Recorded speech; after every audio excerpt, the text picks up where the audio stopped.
तुझ्या नशिबाचे फासे सुद्धा निश्चित पलटतील. कसे ते सांगतो. आता प्रामाणिकपणे शांत चित्ताने ऐक. तुझे प्रश्न सुटतील. सगळ्यात आधी एक गोष्ट ध्यानात घे. नवीन वर्षात तू जुनाच राहिलास तर तुझ्या आयुष्यात काहीच नवीन घडणार नाही. गोंधळलास ना? आता एक गोष्ट ऐक. दोन घनिष्ठ मित्र होते.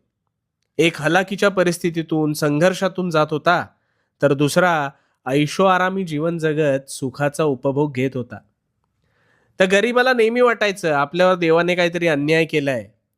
पण हा श्रीमंत मात्र कधीही उठायचा, कधीही झोपायचा, आयते अरबट चरबट खायचा. काही वर्ष सरली.